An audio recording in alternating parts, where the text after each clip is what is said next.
안녕하세요. 동포세계 김용필입니다. 네, 오늘은 1월 28일, 일요일 오후입니다.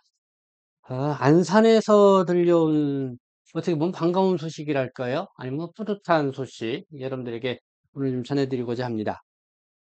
인천일보를 보니까요, 이런 얘기가 있습니다. 외국 국적 동포가 안산시 일동에 후원금을 전달을 했다. 이런 소식인데, 내용을 보니까 이런 내용입니다. 8년 전에 재외동포 비자를 받고 입국한 이 중국 동포인 것 같습니다. 그래서 지난해 2023년도에 종합소득 신고를 이제 5월 달에 하죠. 근데 그때 종합소득 신고를 했는데 예기치 않게 한 50만 원 정도가 이렇게 환급금으로 받게 된 겁니다. 그래서 이게 웬 떡이냐 이렇게 생각을 한 것 같습니다. 그래서 그 환급금으로 받게 된 50만 원을 이 안산시 일동 주민센터에 이웃을 돕는 데 써달라 하면서 이웃 돕기 성금으로 이렇게 냈다는 소식입니다. 이름을 보니까 RENGUND 렌간더 이렇게 보니까 우리 친구는 임광덕 씨가 아닌가 생각이 듭니다.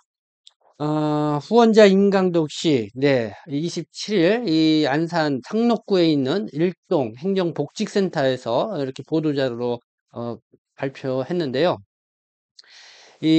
그러니까 지역 내 거주하고 있는 재외동포로부터 이 후원금 50만 원을 기탁받았다. 그래서 후원자인 임강덕 씨는 8년 전 중국에서 재외동포 자격으로 입국해서 일용직 근로자로 생계활동을 해왔다.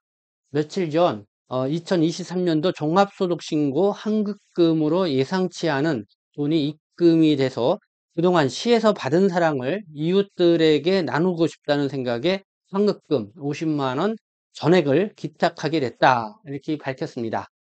네. 안산시 상록구 일동에 거주하고 있는 네, 중국동포, 재외동포, 체류자격은 중국동포입니다. 기탁받은 성금은 일동 희망이웃 사업으로 사회복지 공동 모금회를 통해서 지역 내 취약계층 가정에 배분할 예정이다. 이렇게 소개를 하고 있고요. 그래서 이 일동의 이 이해숙동장 이렇게 얘기를 합니다. 모두가 힘든 시기에 선뜻 나눔을 베풀어준 후원자님께 진심으로 감사드린다. 이 보내준 사랑이 헛되지 않도록 꼭 필요한 이웃들에게 소중하게 잘 전달하겠으며 이러한 미담을 통해 나눔 문화가 지역사회에 계속 퍼지기를 기대한다. 네, 이렇게 얘기를 했습니다. 네, 안산시 상록구 일동에서 온 이 흐뭇한 후원 이야기, 네, 재외동포 체류 자격의 중국 동포의 이야기를 여러분들께 전해드렸습니다. 네, 그리고 안산에서 들려오는 또 반가운 소식 전해드리도록 하겠습니다. 네, 안산에, 네, 안산 시의원, 중국 동포 출신 시의원이 있죠. 그러니까 황은하 시의원이요. 시의회에다가 이제 조례안 개정을 했는데 그게 이제 확정이 된 것 같습니다. 그러니까 안산시 황은하 시의원이 대표 발의한 이 안산시 고려인 주민 지원 조례 일부 개정 조례를 지난 26일 제288회 임시회 2차 본회의가 통과를 했는데 근데 이 조례안은 안산시에 거주하고 있는 고려인 주민뿐만 아니라 재외동포 이 주민에게도 지역사회에 안정적으로 정착할 수 있게 지원하는 제도적 근거를 마련하는 것으로 이 현행 이 고려인 주민을 고려인 등 재외동포 주민으로 수정을 해서 지원 대상을 확대를 하게 했다. 이런 이야기입니다. 그러니까 이 안산시에는 고려인 동포 이 지원 조례가 있습니다. 그래서 안산시에 재외동포과가 있는데 이 안산시에는 재외동포로서 이 고려인 동포만 있는 게 아니라 이 중국 동포들도 많이 거주하고 있는 것이죠. 근데 이 조례가 이 고려인 동포 주민만 지원할 수 있게끔 되어 있다 보니까 이 중국 동포에 대해서 지원을 해주고 싶어도 할 수가 없었습니다. 근데 이 황은하 시의원이 그 조례를 고려인 등 재외동포 주민으로 이렇게 개정해서 발의를 하고 그게 확정이 됨으로 인해서 그래서 안산시에 거주하고 있는 이 재외동포인 그러니까 중국 동포들도 함께 이 조례를 통해서 이 지원 대상이 됐다. 이렇게 설명을 드릴 수 있을 것 같습니다.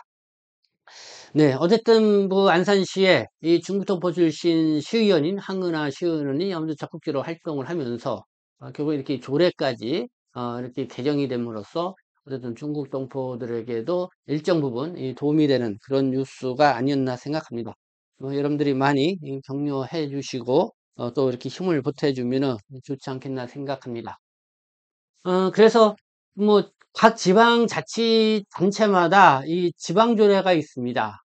이 고려인 동포들은 주로 이 한국어를 잘 못하고 한국에 정착의 그 초기이다 보니까 이 지방자치단체마다 이 고려인 동포를 지원하기 위한 그런 한국어 교육이라든가 뭐 이런 지원 조례가 있는데요.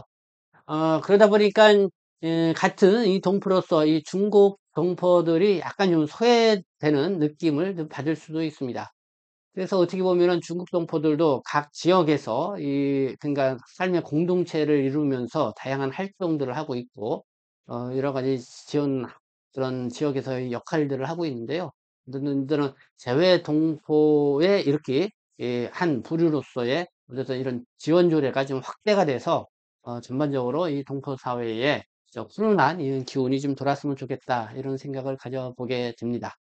네, 오늘은 안산시에서 이렇게 이 중국 동포, 재외 동포, 체류적인 중국 동포가 이렇게 기부 활동에 나섰다는 조례가 개정이 됨으로써 중국 동포들도 이 재외 동포로서 어쨌든 정책 지원 대상에 포함이 됐다는 소식 여러분들에게 전해드렸습니다. 이런 좋고 이 훈훈한 소식들이 이 지방 곳곳에서 나왔으면 좋겠다 이런 생각을 가져봅니다. 네, 지금까지 시청해 주셔서 감사합니다. 저는 동포쇄신 대표 편장 김영필이었습니다.